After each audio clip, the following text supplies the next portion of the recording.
Hello and welcome to the Overly Animated Podcast, where we take animation seriously. We talk everything animation here, including anime, for once, which we'll be getting into today. I'm Dylan Hysen, and today I'm joined by Steve Zeck. Yo. April Collins. Hey. And Beatriz Mourad. Hi. Today, Steve, April, Beatriz, and I will be discussing the first 3 episodes of Little Witch Academia, which we'll be doing in honor of its Netflix premiere last week. The first 13 episodes of this 2017 Studio Trigger anime are on Netflix. And then I assume the rest of season 1, which is 25 episodes, will be up at some point. But Netflix, probably the fall. Yeah, Netflix does not reveal things. But yeah, you can check out Little Witch Academia on Netflix. We'll be talking about the first 3 episodes. If you have not watched the series, which 3 out of the 4 of us, I believe, have not beyond this point, you can check out the episodes, come back, listen to the podcast, or listen to us and then go watch. There's not really spoilers to the beginning of the show, it's very exciting. Steve here is a big LWA fan, correct? Yeah, I've seen all 25 episodes, but I've documented all my thoughts when these aired. So my catchphrase for this podcast is going to be, when I first saw this episode, I thought. Yes. At the time, I thought. Yeah, that's a good angle. I'm going to be asking you a lot. Like, tell me what you thought at this time. Yeah, and you've written some articles on the Overly Animated blog section about the show, overlyanimated.com. Steve has been pushing for this podcast. It's here, but only the first 3 episodes. If you guys, if you guys listen, we can continue. So if you enjoy this, link it to other people because future LWA podcasts will hinge upon the numbers. Yeah. Even before I pushed for this podcast, I've been pushing you, Dylan, to see the show, period. Yes. And so finally, you fell into my trap. You finally yes, saw that's true. I've watched the first 3 episodes. It's happened, and it's finally happened today. So episodes 1 to 3 we'll talk about. No spoilers beyond that point. You can watch. It's on Netflix, dubbed, I think. Both, and then in other languages as well. So, cool stuff. It aired initially in Japan earlier this year, but it's like a double length show, so double seasoned. I have my issue with the Spanish dub. Sorry. Why did you watch the Spanish dub? No, I did. I heard there's a censorship in episode 10. Some censorship. I'm just saying, just avoid that if you want. Okay. This is by Studio Trigger, somewhat new studio, a spin-off of Gainax, I think, and they did some work on one Steven Universe episode, so that's cool. But yeah, so we're gonna get into LWA. I assume this is the appropriate acronym for the show. But yeah, that's right. If you've not seen it before, it is a magical girl school show, magic school. It's like Harry Potter, basically. All female Harry Potter type anime, and it's pretty cool. So let's get everyone's let's save Steve on this. So me, April, and Beatriz. Just check this out. So give me your history with this show, and then what your impressions of it are so far. Let's start with April. So my history with the show is I watched the 2 short films that they were produced. I think that it was like a Kickstarter thing or something like that. Second one? Yeah. And so I watched those 2 and then watched these 3 episodes. And for me, it was really interesting because I recognized a lot of the animation from other like projects that Studio Trigger has done. Because they did Kill la Kill, which is another one of my favorite animes. But like watching that first short film, like I was like, ooh, this is really interesting. I want to watch this. So I'm enjoying it. So I'm impressed with it. Cool. Did you watch sub or dubbed?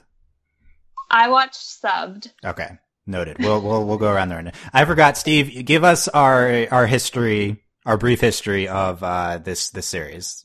Very quick. Little Witch Academia. First, there's 2 short films, one in 2013, about 20 minutes. And then a sequel in 2015 called The Enchanted Parade, which also has a cameo by Rebecca Sugar and Ian Jones Quirkley. They're in it. And then... In animated or voiced form? No, animated form.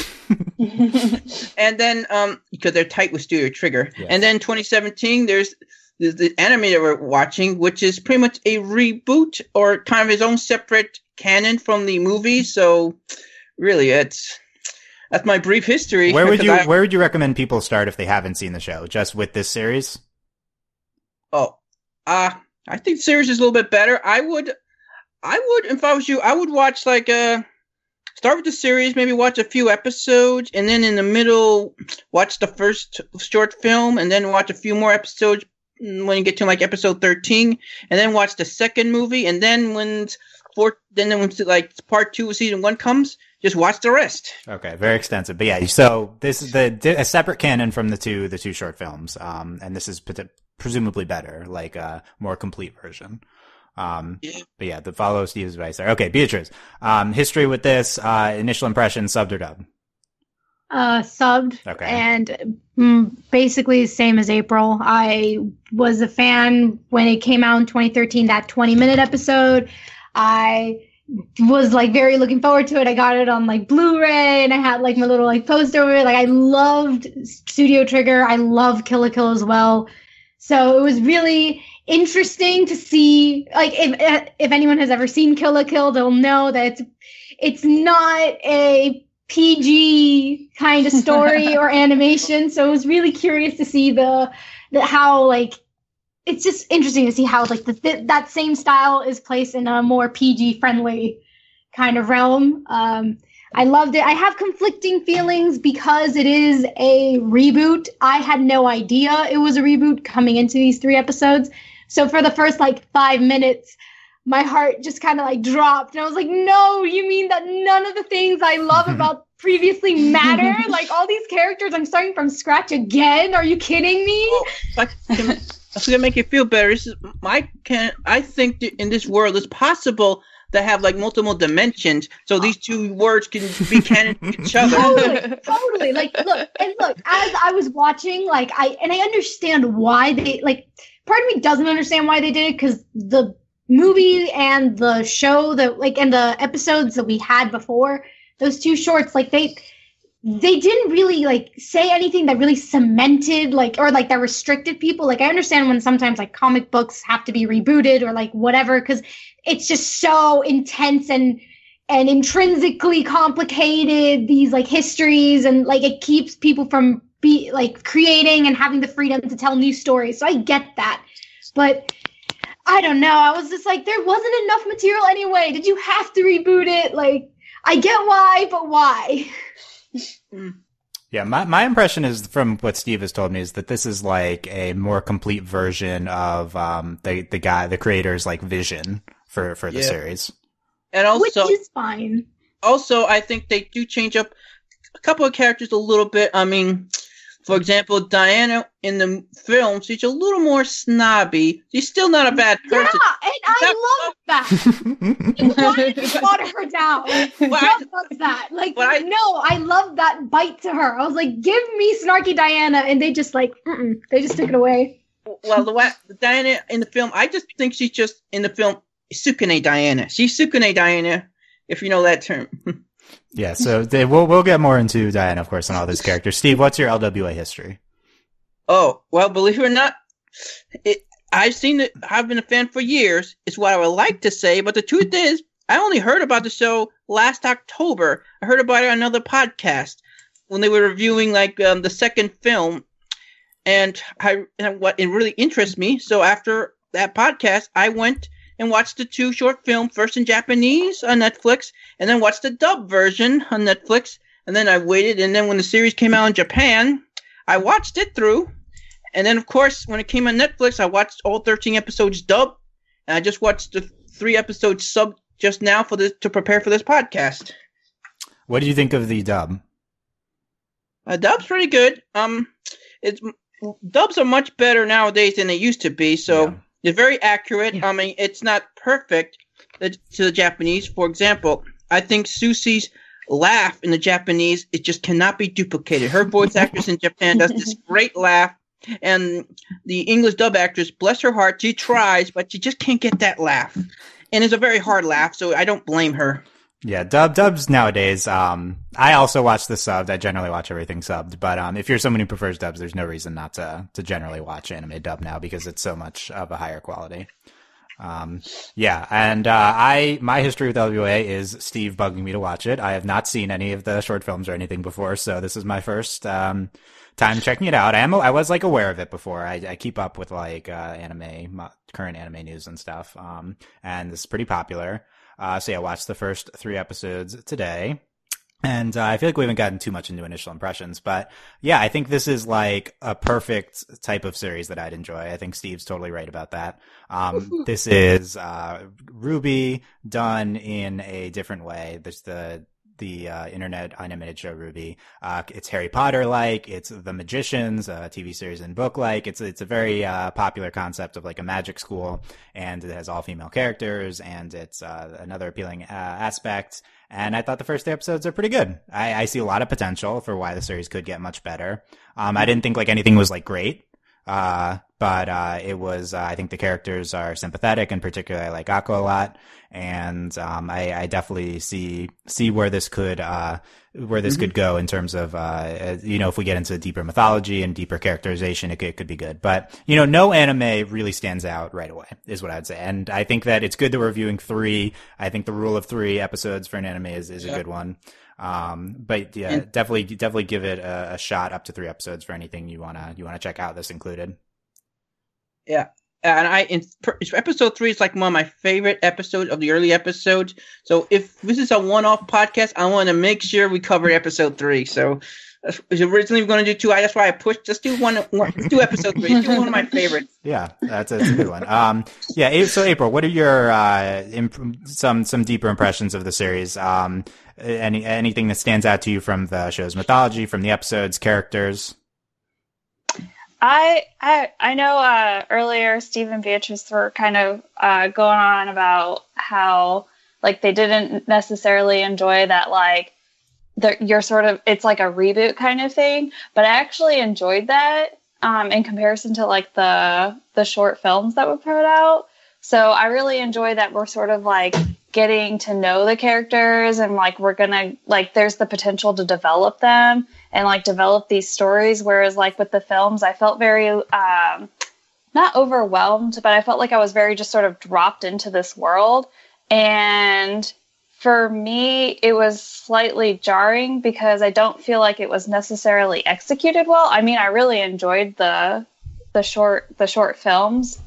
But so I like that, like, everything's sort of being explained and there's more, like, substance to, like, this is how, like, Luna Nova, like, operates. Like, this is how you get to school. This is how, like this is, like, like, something that is, like, an honored tradition or, like, so on and so forth. So I definitely see a lot of potential in this, and I'm eager to, like, continue forward with like character development, like sort of what the whole like plot of the season is going to be, because I don't know if they've hinted at it. I didn't catch it, and I apologize, but I'm eager to continue the series and see where each character kind of takes us. Cool. Beatrice, deeper thoughts on these first 3 episodes? For me, I guess it would be first how strikingly similar it is to Harry Potter. This is probably not going to be the first time we mention, or not the first. It's not even the first time we've mentioned Harry Potter already. But I just found it so similar, especially I think episode like once they landed into that forest, I was just like, really, we're doing Forbidden Forest already? Okay, sure, let's go. The trio's already together. So I really was surprised, but I don't know why it didn't hit me as much in the short films. And like in like the first 3 episodes, I just got a big nostalgia trip. And I've mentioned how I don't necessarily like the turn that Diana has made in these 3 episodes, but I mean, again, it's only the first 3, so who knows? And I really am surprised by how much I enjoy Ursula in this reimagining of the show, of the story and of the characters. Because in the short films, she was not that she was like, yeah, she wasn't explored. Like there wasn't enough time to really explore anyone outside of Akko, and even then, like she wasn't explored enough either. But Ursula, just to me, she's the most intriguing one of the bunch at this point, simply because like she's the most, aside from Diana, she's really the most different of the characters so far. Like I just think like there's a lot more to her now. Like clearly they've developed a storyline for her to go through and an arc for her that in the short films she didn't have. So I'm very excited to see where that goes. Yeah, the Ursula's the character with like the shrouded in mystery. So that's I feel like going back to what April said, I feel like that's where the plot is basically. It's like Akko's journey and then what's up with Ursula. Then that's basically it so far. Steve, take us back to when you first saw these 3 episodes and what your impressions were. Oh, okay. First off, way back in January 2017. Wow, that's so long ago. Yeah, okay. When I first saw this episode, I wasn't sure though if it was going to be a reboot or not. I thought maybe we were going to get like remakes of the 2 short films. You know, like I've seen in other animes do that of late. Like Dragon Ball Super did that. So I thought maybe we were just going to get a new version of it. But when Akko found like the shining rod in the forest, that was different. I knew this was a new canon. I mean, I really love, like, Susie, probably one of my faves. Susie, she is hilarious. And I feel about Susie, she's like, some say she's like Eska the witch. Or, you know, Eska, you know, from Legend of Korra. Yeah, I could see it a little bit. So I see, though, she reminds me a bit of Janna, Star Versus. And I guess she reminds me of a certain character, which I'm not allowed to name here because Dylan bans his mention. Starts with an O. I think you know who I'm talking about. But yeah, and Akko, I think I liked her a lot more in the series than in the second film. I thought in the second film, Akko, she was very selfish in my opinion. And then when I saw the second episode, yeah, I disagree. I liked this direction with taking Diana. She's always one of my faves. Though I was taken aback, though, when I went to the Emmys message boards, people are talking about how much nicer she is, like how like what a jerk she was in the films, and I never saw her that way. So, to each his own, I guess. And I love how the twist. I thought Diana in the second episode, when Akko got in the way, that she was going to attack her anyway. She was going to blast her anyway. And also, when she did knock Akko out, I thought she was, you know, going to be like, you see, it's her fault. She wasn't going to feel any sympathy, but she did. And of course, episode 3, the race episode. I love episode like that. It's like Wacky Races, the anime. And Susie really stole the show with her tricks, her methods of trying to win. Akko hopping, of course, the shooting star. Of course, in the introduction of these 3 new characters who we saw in Enchanted Parade. And what else? And I do like that Akko lost the race because, you know, the main character, they have to lose early on so they can get better. I mean, her winning early on, I don't think would have been good storytelling. Oh, so much to say. But, yeah, it's off to a good start. Dylan, you're right. It gets better. It's just starting. I know I say this show is so amazing and all, but, you know, you got to get deeper into the series before you can see what I meant when I talk about what a great show it is. Yes. Yeah. And, you know, to that point, so I hadn't seen anything before. I hadn't seen the films. And I think that watching episode 1, I think it doesn't sell you right away. I think it's somewhat of a weak episode. You know, I think episode 2 and 3 are improved, but I also don't think they're spectacular. I'm positive about the show. I see the potential, but certainly nothing super jumps out to me. I think that all 3 of these episodes are in the good, not great territory. I don't necessarily see the episode 3 being by far the best thing. I potentially even like 2 a little better, but they're similar. And I think the characterization's pretty thin at the moment. Akko's the only one that stands out a little bit, but she's just a typical Genki girl archetype. I think that they're carefully balancing characterization at this point, which is interesting. Yeah, the Diana is such a particular use of this sympathetic mean girl trope. And they've been very, she's honestly not even very mean in these 3 episodes. So look, she may have been, okay, I wouldn't say she was mean in the short films, but she wasn't like nice. She was like she was sassy. She was sassy. She had a personality to her.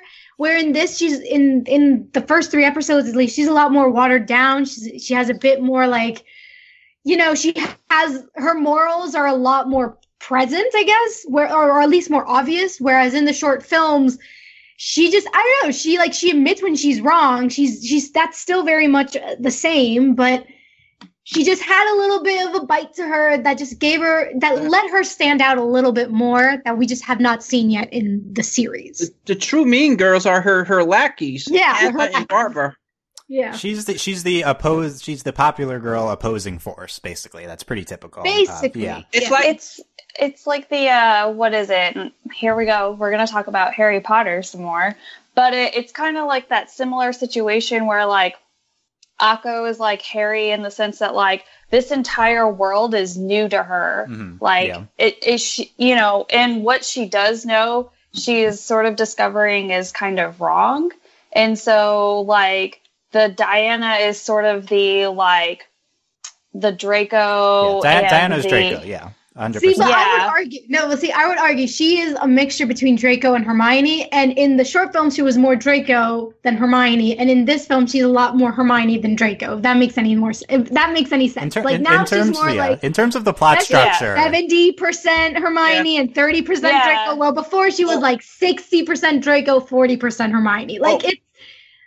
It's a little bit more. She's still the same mixture. It's just the composition's a little bit different. The way I see Diana is she is like Weiss if she wasn't on Team Ruby. She is the She's the Weiss of the series. She is in terms of plot structure. She's Draco 100%. Akko is Harry. Lotte is Ron, and Susie is Hermione. But it's not as clear, right? Because she's not like blatantly antagonistic. The Ruby comparison. Yeah, Diana is Weiss. But actually Weiss is characterized harsher in the beginning of the show. Oh, totally. That's what I was about to say. Like she was even meaner than Diana in the short film. And Weiss is a heroine. And she is, she comes across worse than Diana, and Diana is not even on the Akko team yet. So I think that's it's a very interesting. Like clearly, we're supposed to find Diana sympathetic at some point. Like a lot of people watching the mean girl characters struggle with finding them sympathetic. I don't. I love that archetype, but it's a careful characterization. I actually thought Susie is not very sympathetic so far. It's interesting. She blatantly tries to kill Akko and Lotte in the first episode.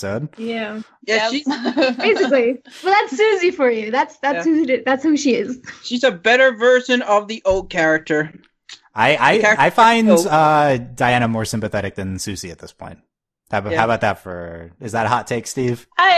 You're right on, and I haven't. Susie, like I said, she is like I said, I compare her to. She is like a question, friend or foe. Early episodes here, I'm like, is she really a friend or is she a foe to Akko? You gotta question that. But, hopefully she turns around. That's what I thought at the time. But she's funny, but she's not a good person. At least not yet. Yeah. She's a jerk, but a funny jerk. She's a more chaotic Luna, I think, in terms of personality. Yes. Yeah. She's definitely a chaotic character, but I think that's what I like. She's chaotic. She's chaotic neutral, right? Like she's because exactly. Yeah, she's chaotic neutral, and she's also like, I think she's very forward because she's like, oh, I'm only here because I'm trying to steal this one thing, and I'm like, okay, at least like you're honest, like everyone understands your motivation for being here. Yeah, she's very open, even if she's not taking blatantly sympathetic actions, and she does seem to be on the heroine's side for now. I assume it's a permanent thing, but like at least we've placed her in a sympathetic position. We've placed her in this position. Yeah. How about Lotte? I think she's been very sympathetically characterized so far. Any hot takes on her? I think she's sweet. Yeah. She's a sweet character. I always feel bad because like she's a nice character, but then I feel like she's very like overshadowed by everyone else kind of situation. So Yeah. Like Enchanted Forest did a lot for her personality, and gave us a lot more of her background. So I'm curious to see how that's going to be reintroduced in the series. I want, like, she mentioned about, I think it was her mom and someone else when she first meets Akko. She mentions two people from her family or from her village. So I'm curious to see if we're going to meet them. I want to get to know her more, but she's definitely not the standout character. But hey, that might be intentional. Maybe like they're going to do like a sneak attack on us and be like, well, surprise, she's actually the character that you'll end up caring about the most. Oh, yeah. Lotte, she's like, her whole character trope is she is overlooked, overshadowed. So if you feel that she's overshadowed, it's intentional. And the funny thing about Lotte, if you saw the English dub, if you've seen her English voice, is the same person who voices Julie in Legend of Korra, as well as the little girl that Marinette babysits in Miraculous Ladybug. I forget her name, but stand up. Yeah, that's an interesting. Yeah, but she's cool. She's all right, but she probably, if I list my favorite characters, because she's so easily overlooked, she's bottom rank of favorite characters. Oh, bottom rank! Wow, harsh. But I honestly forgot her name. Oh wow. But I love almost everyone on the series at this point. There's no character I really don't like. Yeah. Until at least at the first 3 episodes, but and Akko's probably one was also bottom ranked too. If I had to tell you my favorite characters, it's pretty much depending on the mood I'm in. Susie or Diana, they're like 1 and 1A, and then Constanza is number 3. Then Amanda. And then Akko, Lotte, and Jasminka. See, I don't know who anyone is beyond the main 5, so this is not helpful. And Hannah and Barbara probably will rank 2. I find them funny, even though they're jerks. And the only problem I have with those characters is there's nothing to separate them from each other. They're like, on their Wikia, on the Little Witch Wikia, they are listed as Hannah and Barbara. They don't have their own Wikia page. Okay, are they the mean girls? Who are they? Yes. Okay. Yes. Cool. Okay. Yeah, let's do favorite characters then, since we're getting. Then I want to get deeper into Akko. So yeah, at this point, so you said, who'd you say, Steve? Susie and Diana at this point are your favorite characters in the series. Okay. April, who's your fave at the moment? My favorites are probably the same. It would be Susie, Diana, and I like Ursula. Ursula's the one teacher, right? Yes. Yeah. Yeah. Her. Ursula. So those 3 are my favorites. So. That's like 3 out of 5, though. That's not really picking a favorite. Oh, dang it. Pick one. Pick one. Pick one. Susie. Susie? Okay. I like the chaoticness. Beatrice, who's your favorite right now? Oh man, that's hard.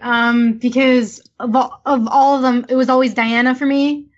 I loved her, and I still do, but Ursula is like calling me. I'm like, there's something about Ursula now, something about her that I can't overlook. Okay. So it's a tie between these two. They're fighting for my attention. Oh, I have a question. Do you guys know Ursula? Do you think she's hiding anything? Steve, no, you're not. Don't you know things? You can't ask that question. I will tell you this, Steve. Okay, but everyone I know. I'll get into this. I'll get into this more later. But I don't know anything. I'm 100% sure that Ursula is just shiny chariot. I think that's blatantly obvious at this point. Yeah, that's that's obvious. Right. So, and it's gonna be like, it's frustrating that I think the show is gonna drag that out. But yeah, I think that they're making that clear. But yeah. So my favorite right now is Akko. Come on, guys. Why are you overlooking Akko? I love Akko. I think she's like wonderful, but there's something about that mean girl that just draws me to her. Yeah, no, I agree. Like, I'm definitely sure that Diana will be my favorite at some point, but not yet. For now, I'm gonna say Akko. I always love the Genki girl, but I think Akko's like good so far, but she's not deeply characterized. I'm not sure what separates her from like a Yui from K-On, other than that she's more driven. Yeah. She's basically just the same character. I mean, that's not hard. Anyone can be more driven than Yui. Right, so I she's not that driven, but she's more driven than Yui. But yeah, it's she's just the Genki girl, and I enjoy that. So she's number one right now. I think my biggest issue with Akko is that I still have Akko from the short films in my head, and I did not like her at all in the short films. Like, she would probably be very bottom, like, on my character list of like favorites. So I think me personally, I just need to get that impression of her out of my head. Oh. So yeah, I mean, sorry, go for it. Oh, and I'm being honest here. If we just say which character you most like, I am mostly like Akko. I would admit that. I get very excitable here. I get like, oh really? Yeah. So I know I am Akko, and she's like bottom tier. So what does it say about me? What I think of myself? No, this is not who we most relate to. This is who the fave is.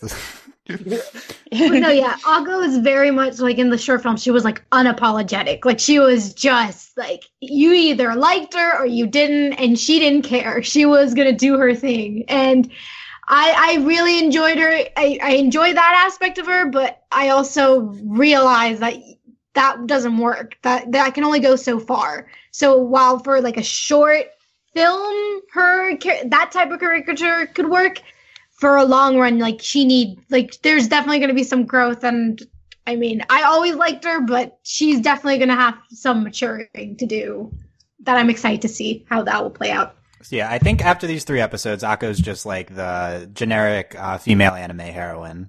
Like, you can imagine her with toast in her mouth, like late to class, right? Like, I'm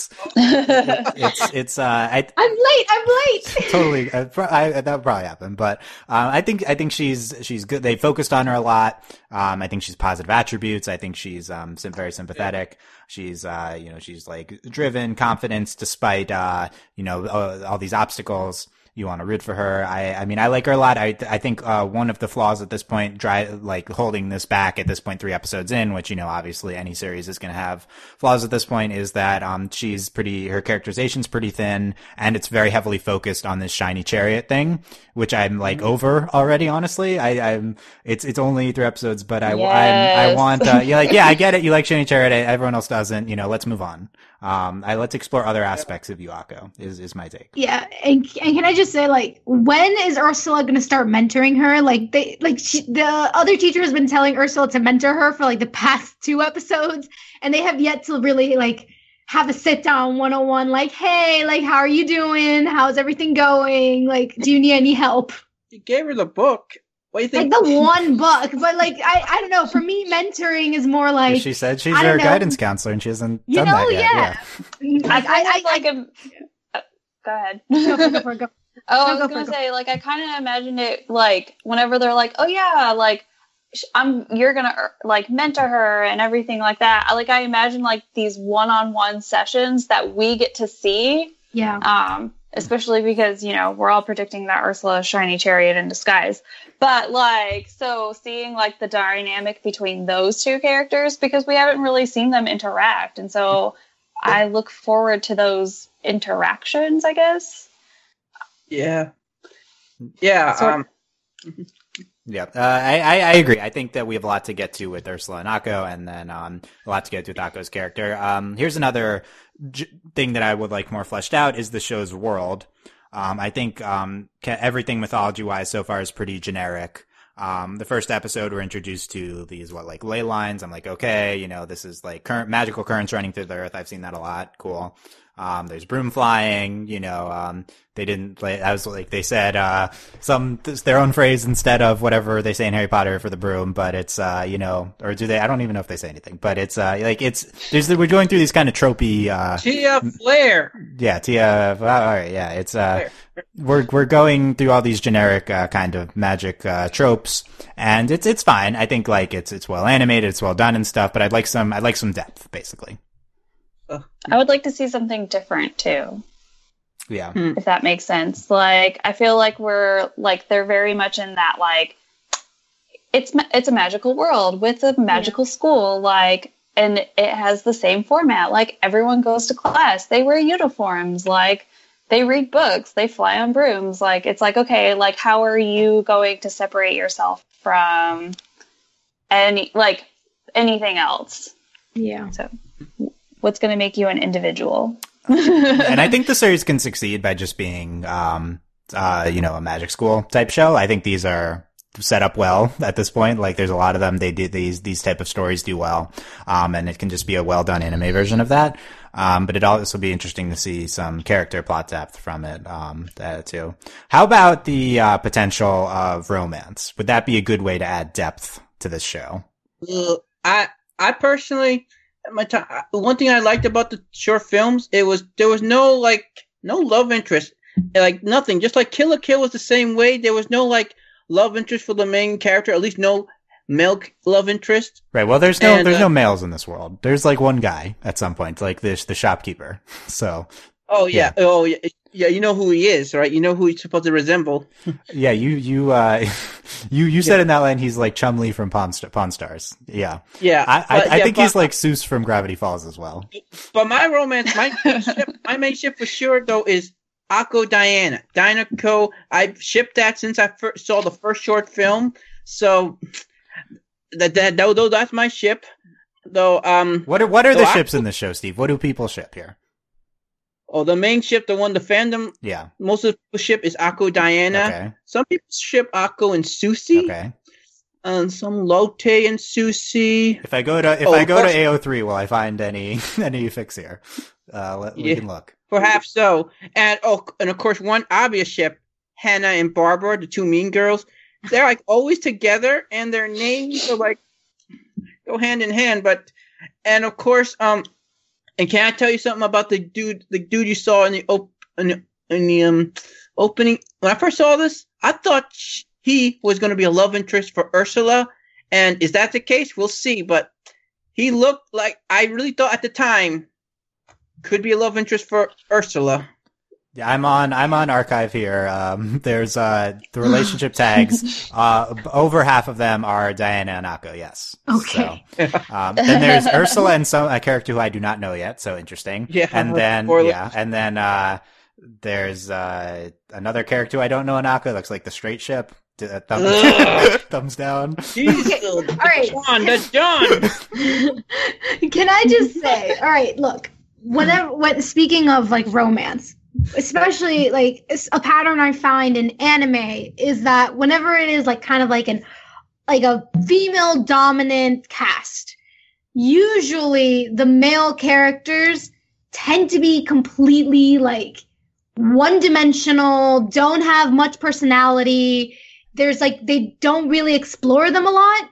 So for me, if there is going to be romance, whether it's like if there's going to be a straight romance, like I need like the character to be developed. Like I can't like, for instance, in Sailor Moon, except for the Prince Endymion or whatever, like he was the only one he was throughout the show. He was like the staple male character, and he was developed and he was there, but at least he was developed. You know, there was something to him. You can see like he was explored at some point. Whereas with every other show, like every other male character was just kind of like a cardboard cutout of just the male character. So if we are going to get a heterosexual romance in this, I need both characters to be developed. For sure. That's like my only thing I want if we are going to get a romance. And also romance, if it's not the main point of the story, it usually is kind of written off and just there for the sake of going no homo for like, it's an all-girl school, but no homo. And it's just like, I don't need that. You either go straight into the to the heterosexual, or you give us the homo. One or the other. Wow. Hashtag give us the homo, says Beatriz. Yeah. Hashtag. If you're going to do so I don't know where this straight talk is coming from. I see no male characters right now. So as of now, this is not an option. There's a guy. I just go from the opening. I saw in the opening there was a guy standing there, and I was like, okay, here we go. He's not on the show yet, so we don't need to get into him. Wait, can I just say though, like I said, I don't really care about the romance in the show. I don't care who Akko ends up with. as long as she and Diana become close by the end of the series, only they become besties. That's all that matters to me. You're saying you need them together. That's basically what you're saying. That's shipping them. Yeah. This is so first of all, through these 3 episodes, there's no hint of romance. And this is also the type of show that just wouldn't have any romance in it. This is also, expanding on part of what Beatrice said. This is the type of show that just has all female characters and then inexplicably does not have any female-female relationships, which is basically every anime, every slice of life anime does this. It's very frustrating to watch, but, we're all gonna ship, the season's over, so you guys know more than me. We're all gonna ship Akko and Diana, and the show's not gonna do it because, like, animes don't do that type of thing. So, that's what'll happen. Well, Japan is a little more progressive. Very slightly more, yes, but it is, there's Yuri animes, but any anime that's not like, specifically labeled Yuri, it just doesn't happen. So it's very unlikely. But those are the 2 that I would be inclined to ship. Like this is the White Rose of comparing to Ruby. Akko's definitely Ruby. Diana's definitely Weiss. So this is like I want to have them together. Did you see the Kill la Kill, Dylan? Have you ever seen Kill la Kill? No. Oh well, it's a little spoiler, but the same studio that made Little Witch Academia, so you kind of never know. They are buddies with the Croonerverse. That's the thing. Yeah, that's the only glimmer of hope I think is the Steven Universe influence. Yeah. Well, I will again. Kill la Kill is it was very much like a different rating. So like for instance, Legend of Korra was so revolutionary because it was predominantly a show directed for children. You know what I mean? So they might be a little bit more, I don't know, I'm just throwing darts into the darkness, but they might be a little bit less open than they were in Kill la Kill for various reasons. This is like my biggest frustration. Kill la Kill didn't have any romance, and I think it didn't really. It was all subtext. Yeah, and it worked out great. So I'm kind of hoping that they'll sort of take their own page from their own book and just apply it to this show. Like, in all honesty, like I would be okay if there wasn't any kind of like romance. Like, just because like romance always seems to be like that. Like, it's what almost every show turns to, and then that's what the show becomes. Like, everyone then focuses on like the relationships between this character and that character, rather than like, hey, here's this plot that we've given you, but you know what? You can have this romance. I think it becomes distracting at that point. I feel this show's main focus should be about relationships between the female characters, of friendship, sisterly friendship, and that should be the foremost, the most important thing. And this romance should be maybe like a secondary thing. Akko's main thing should be relationships, getting these bonds between these characters. That's what matters the most. That's what drew me to the series in the first place. And I don't want this thing to take a back seat to some like romance, like hetero romance, while the supporting characters take the back seat, while some dude maybe becomes like the second lead. Certainly no one wants a hetero romance in this show. Like, that's like, this is an all-female show. Anyway, like, this is, so far, nothing about that. I will say, as someone who watches Ruby and still watches Ruby, it's very frustrating to see a show focus on 4 main females and have the show not approach it, romance between them at all. And it just like seemingly be taboo. So that could certainly be a frustration because it's 4 female leads, and magic school. Like, this is, I could see that coming up. But, anyway, not a factor in these episodes. Let's get into more from, specifics from the 3 episodes. Episode 1, Steve, what would you say is your highlight moment from this first episode? Highlight moment. Well, first it's when I guess Akko finds the shining rod, and she says like her spell to turn it into like a bow and arrow.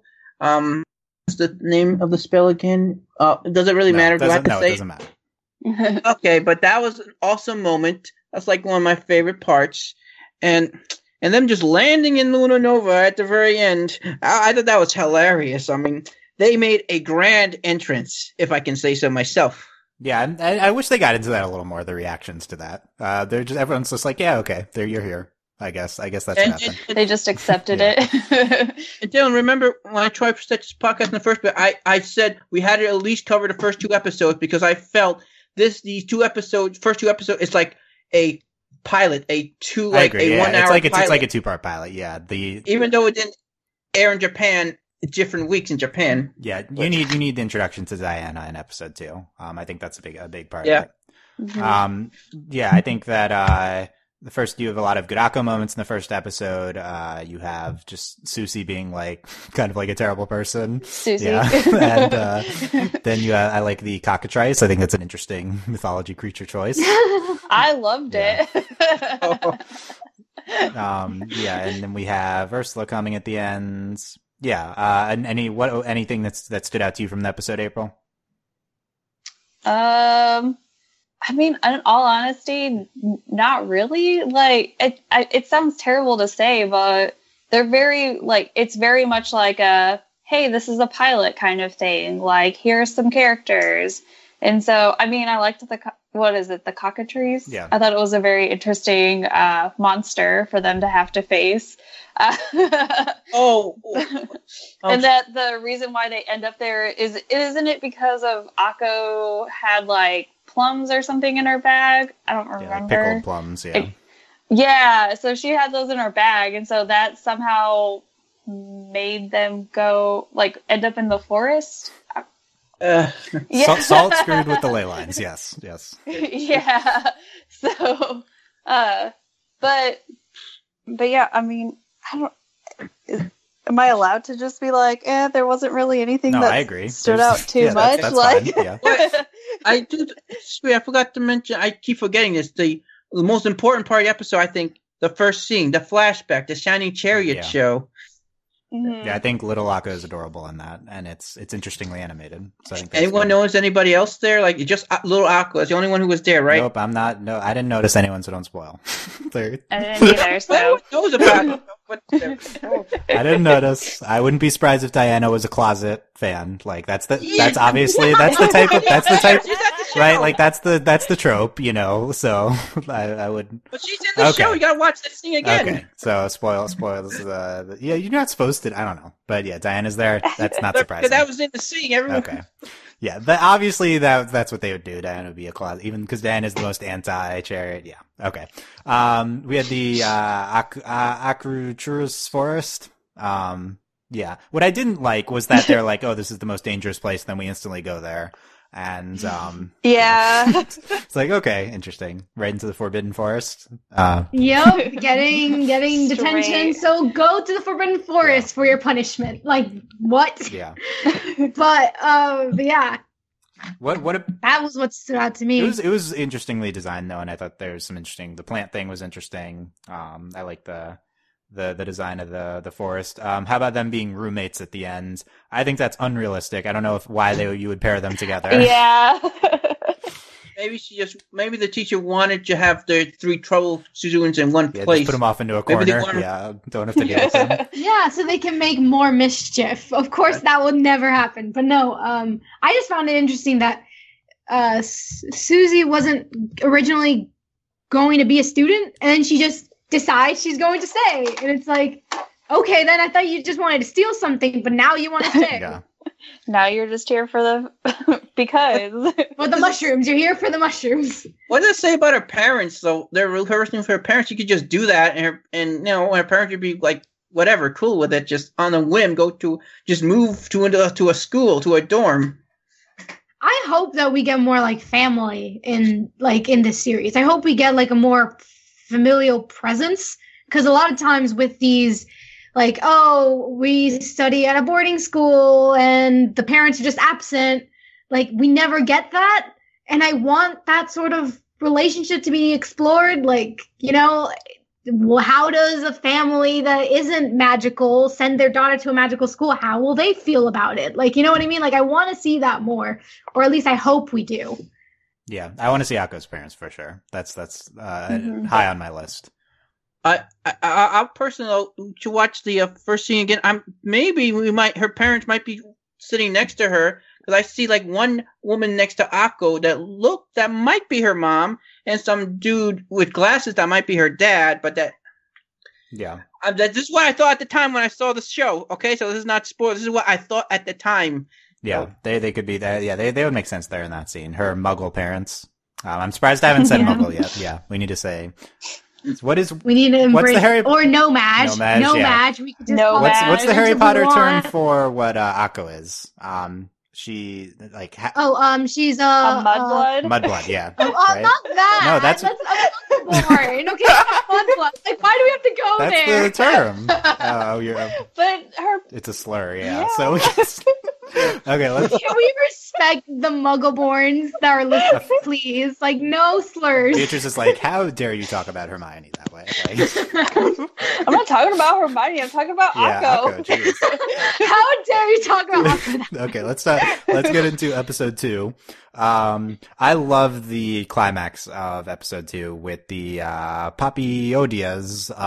We have Diana kind of accidentally shooting Akko, and then Akko like correcting her, and then them being all blooming. I think it was gorgeous animation. I thought it was like the strongest character moments of the series so far, in 3 episodes. Yeah, I enjoyed that.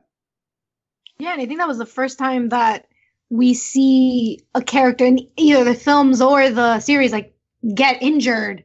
Like I was surprised that she got injured, and as what's that word? As intensely as she was, like I did not expect her to actually be like knocked out. It gives them mortality kind of thing. Yeah. Totally. Like, hey, these characters aren't invincible. Like, they can be hurt. Yeah, that was the moment for me where I was like, oh, there's something here. There's something more that could happen. I was just shocked that Diana actually showed concern for Akko when she was hurt because, because I normally type of character, someone like a Draco, pretty much would be like, it's her fault for getting in my way, so I'm not going to show any concern. Or even the film version Diana, I don't know. I didn't know what to expect, so that one really threw me for a loop. Yeah, that's the big thing. This is the big moment that separates Diana from like a Draco, is the concern she shows there. Remember, she's a mix of Hermione and Draco. She's not just Draco. She's Hermione and Draco. You're giving me some. Yeah, don't ship those two. Come on, like. No, I don't mean like Hermione and Draco as a ship. Is she their daughter? Is that what you're saying? Yeah. Oh God, no. I don't even know if people ship that. They shouldn't. But yeah, I think that was a good standout moment. I love them going to classes. I think that's an important thing to include. Steve has this on the outline now. I don't know why Akko's so bored right away by everything. This is like great, cool magic stuff. Like let's be interested. Yeah. Because she's like, what is it? Akko's she's not like Hermione, whereas like, how Hermione like immersed herself in it, like she needed to know everything. She wanted to learn everything. Like any little piece of information that she could get her hands on, she absorbed it. Where Akko was very like drawn to, the glamour of, being a witch and attending the school. And so it's I think like it's a very defining moment for her because it's like, hey, like there's more than just the glitz and the glamour, like that you have to know like basics and structure and things like that. So I think it was good that they sort of showed that. And then it was an interesting choice to make like Akko not interested in that. Does that make sense?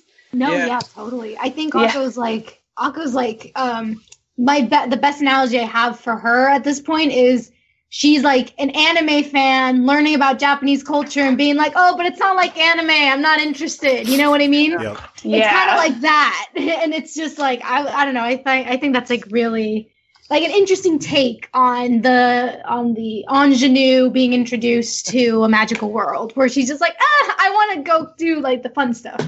Yeah, I think that's kind of what separates Akko from like Diana, who like works really, really hard at her craft and really sees hard work. But Akko, she just wants the results right away. She's a very impatient person at this right now. She's a very impatient witch, I guess. She wants to be Sagittarius right now, which I guess is relatable because a lot of kids are very impatient, so that's realistic. But it's a magic school. I mean, it could be worse. Akko, you want to go to a normal school where they teach like math and other stuff? Well, they do teach magical math at the school, so it's not as if you can escape math. Oh yeah, and how about those teachers? Did you like the potions teacher? Is she like Susie's favorite teacher? Yeah, You I think? like that Susie was Oh, was yeah, into that. That was fun. definitely. Yeah. Scary. Yeah. This is Akko at her most Yui for sure. Is her just sleeping in class blatantly. Yeah, I like just going to classes though. Like Ruby did this. This is Harry Potter does. It's a good take. It's like let's get into the specifics of the magic here. Although we don't really get into any specifics. I'd love to get into some more mythology about what's going on here. But it starts to lay down mythology, which is a good It's a starting point. Yeah. Yeah. We have this card game, which I enjoy as a Magic the Gathering player. This was great. Although it's probably Steve's right. This is probably more of a Yu-Gi-Oh send off, but I like Akko just collecting them and then like making up her own rules against Susie when playing her. That's fun. Oh man. Oh yeah. She says it's called shiny cards. Shiny chariot cards, and Akko has like collected them all except for one, and it's a theory I had at the time, and many other people have had the same theory too at the time, and that is Diana has that. Yeah, I was about to say that. Oh yeah, that's definitely happening. Yeah. Also, that last card like might make it as a sign of friendship. Oh yes, and first relationship present. Yeah. And this is maybe this is, I wouldn't be surprised like the last card also like revealed that Ursula was her too, or something like that. Yeah. It could be a nice. I can see that. It could be a nice gift for their honeymoon. Yes, exactly, honeymoon present. I agree. Yeah. What else? What else from this episode, Steve? Oh, what else? Besides the cards, you already mentioned the cards, but what else I want? Oh yeah, how about the witch, the Jennifer tree? I thought it was very funny that its name is Jennifer in this anime. It was just Jennifer. Yeah. Steve has claimed in this outline that the school is in England. Yes, it is. Which is not what I got from these episodes at all. I did not get that at all. I don't know. It's clearly European. Yeah, it's Great Britain, but they never really say the country names on the show. But I could tell you like all the characters, what countries they're from. Yeah, let's quickly go through this. Steve says Akko is Japanese. Susie is from Panama. Where's this info from? Wait, what? She's from Panama? Yeah, where is this from? Get this info. Info is from the show like creators. Okay, I'm gonna need her to speak some Spanish now. You can't just tell me she's from Panama. She's a fellow Latina, and she's not gonna give me some Spanish. That would be good. Though Susie on the one, that's the one I'm. They're least also sure all about. speaking Japanese in England, though, so I don't know. One of those animes when watching it in English would make more sense. Right, yeah, it would, I think, if it's true. Lotte is from Finland, Diana is from England, and these minor characters from Ursula's from France. Okay, interesting. All these other, yeah, and I don't know the minor. Yeah, I don't know. I didn't get those nationalities from here. So yeah, there's no a character called like the redhead girl who's half American. She's from America but half Irish. Okay. There's the fat girls from Russia, and then of course one of my favorites, the tech girl. She's from Germany. Yeah, and that's yeah. I like going for different nationalities, at least, you know. But I like canonizing these things in the show. We can this episode 2. We see the OP, the opening at the end of episode 1, but we see the ending for the first time, episode 2. Steve, what's your take on the OP and ED? Opening. I really love the opening. It just shows you the kind of world they're trying to put in, this whimsical, magical, like Miyazaki or Disney type of world. Yeah, definitely a Disney vibe with like the title crawl in the beginning. Yeah. The thing that interests me the most though is that magical witch that's flying above. I mean, that caught my eye when I first saw it. And the endings, of course, it's excellent. They in very different tributes to different things. Like for example, there's one part when you see Akko, Lotte, Susie, and Ursula on the streets on a car, in a broken down car. That was someone made like a meme about 4 witches stranded on the road, so it's a reference to that. And like I said, an episode, and of course, episode 3 has a special ending, which maybe we'll get to that when we talk about episode 3. You can get into that. What's the special ending? Okay. First of all, in the one special custom ending just for episode 3, the ending in episode 2 is the normal ending. In that ending, you see the magic shop guy serving like coffee to Akko and the girls, and we see Hannah and Barbara receive the special prize from Professor, the potion teacher prize from the race. Yeah. That's good. Wait, I have a question. Is Hannah and Barbara like a pun for like what is it called? The Hanna-Barbera, like that animation studio? Is that like a pun? Yeah. Yes, I was going to say, it's like a tip of their hat to them kind of thing. They're 2 of the 3 like kind of mean witches you see in episode 1, and that third witch you saw in episode 1, her name, Avery. Named after Tex Avery. Yeah. Animation tributes. That's good. I like the opening ending songs, but I think both of them are good.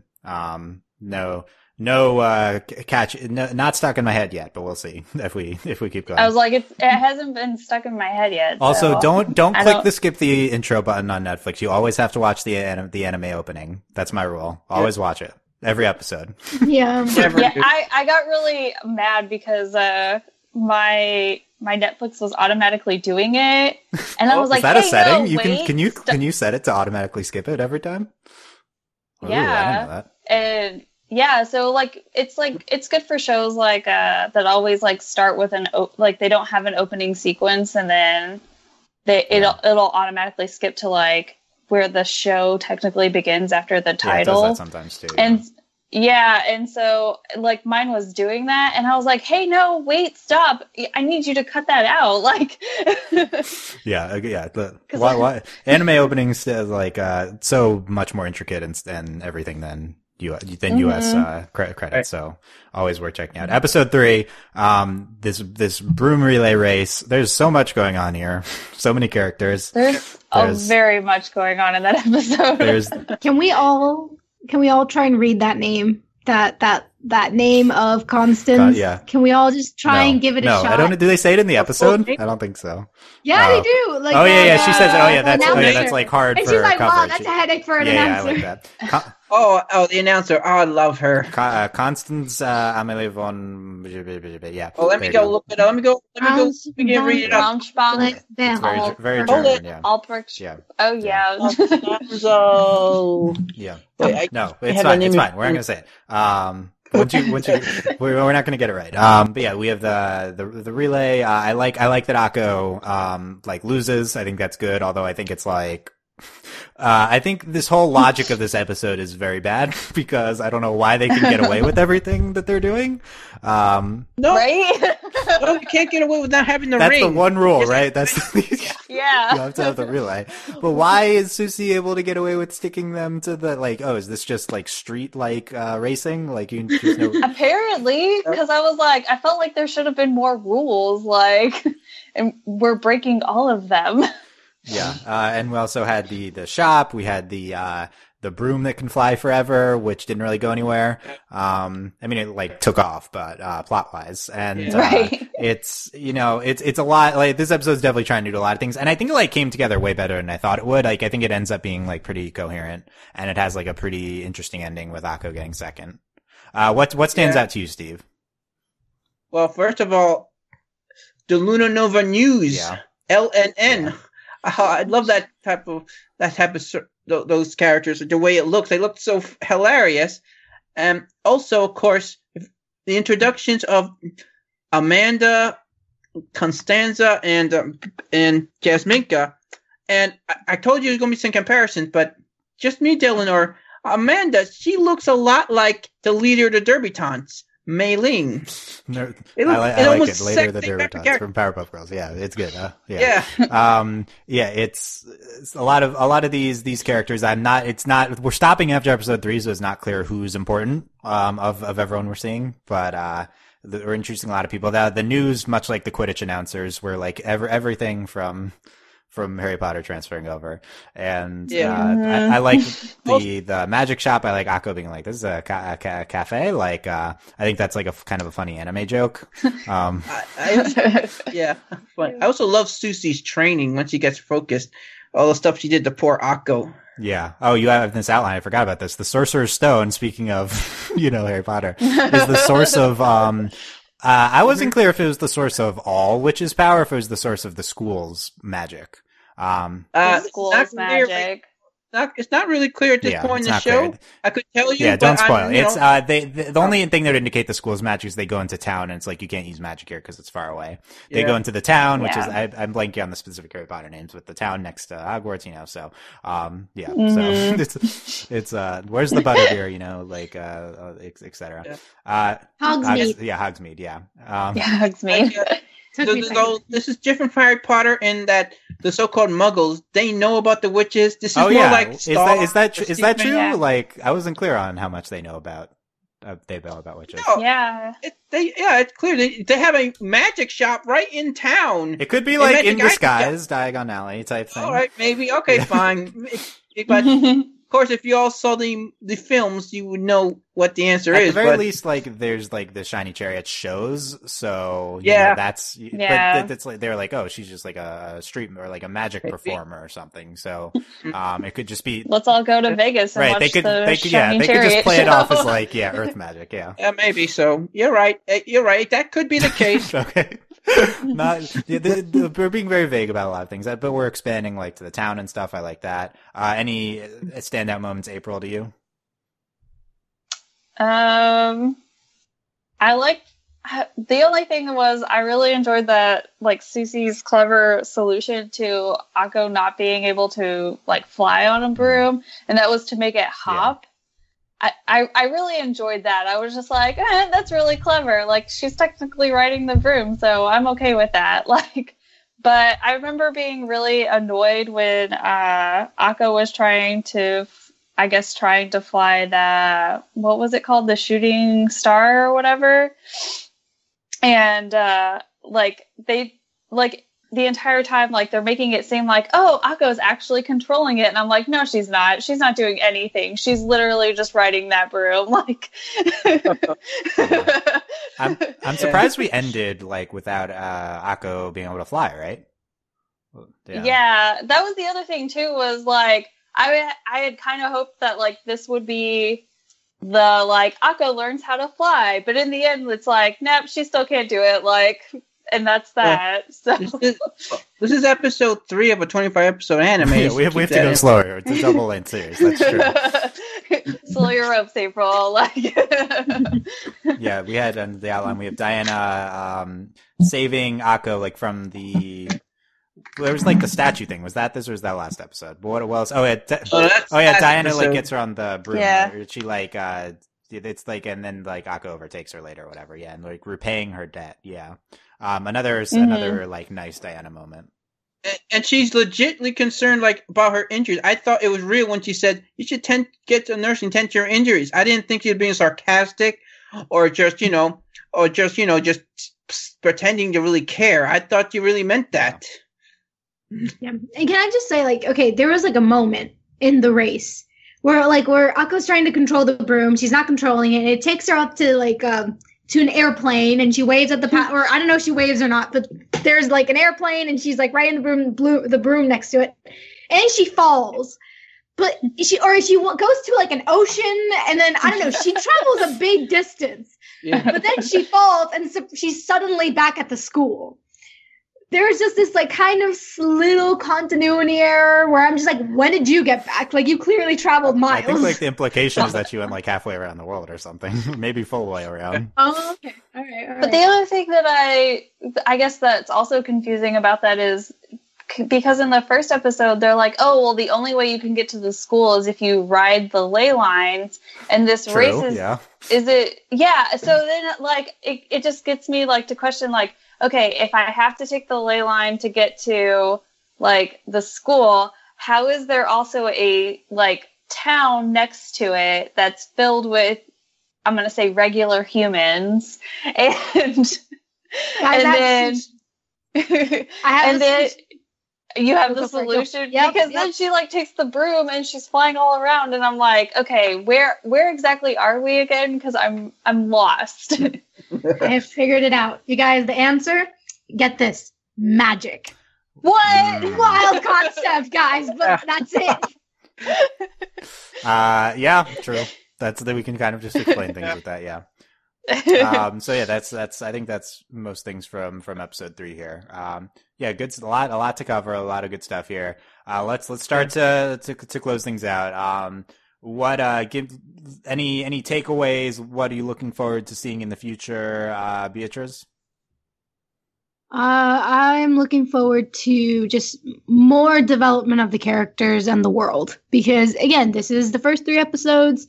It's just like the introduction. So I'm excited to just get to the meat of it and to the actual plot and the arc that they're about to go into. Yeah. April.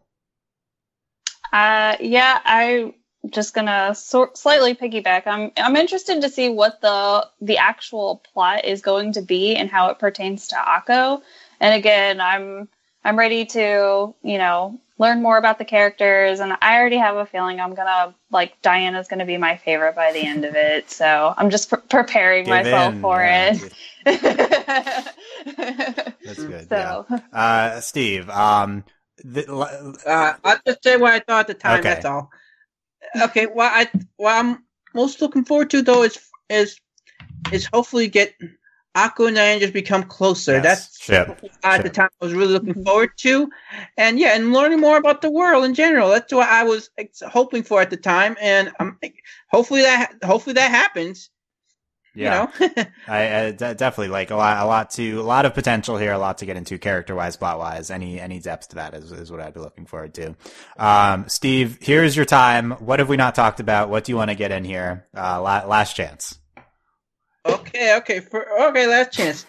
First of all, like I said, I guess we talked about the LNN. We want to talk about those characters. What else? I don't really think there's anything really. We talked about Ursula. I think you guys pretty much covered really everything we want to talk about. Yeah, we covered a lot here. You want to talk about a little bit about Hannah and Barbara, or I don't even know who they are. I don't. The Mean Girls. They're the Mean Girls. They're not real people yet. We gotta. They're not real. They're not real people. I don't yet. know. Yeah, I couldn't pick them out of a crowd, so I need more evidence here. That's true. All right. Doesn't one have a ponytail? Yeah. Oh yeah. Here's a question ahead of time.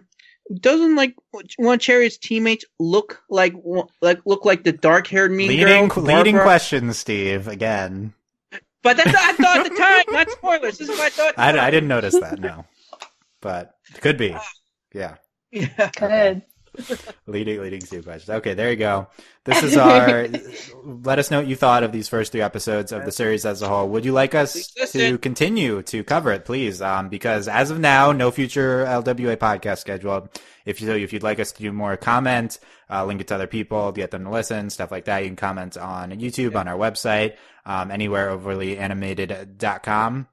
Up to you. I mean, we could cover more episodes. We could cover the first half, and anything's possible. But definitely a prominent right now and very interesting show. So let us know what you thought of our discussions of the show as a whole in the comment sections. Consider supporting us at patreon.com/overlyanimated. Thank you very much to all of our patrons, especially our patron of the podcast. Let's go, Steve, because he's finally had the LWA podcast. Steve, finally got you to yes, see the show. Frequent commenter Steve, yeah, it happened. And thanks always to our patron executive producers, John, Ryan, Steve, Andy, Alex, and Andy. Bunch of good stuff coming up on the Overly Animated podcast, including the Star Battle for Muni, big mega discussion coming up. And check out all our stuff at overlyanimated.com. Also, if you'd like us to do, we don't do that much anime coverage. Definitely comment if you'd like to see more of that as well. I believe our last show was Yuri on Ice that we did a podcast on, so it's been a while. So that's a whole other thing. But yeah, thank you guys for listening. We will see you next time. Bye. Bye. Adios. Bye.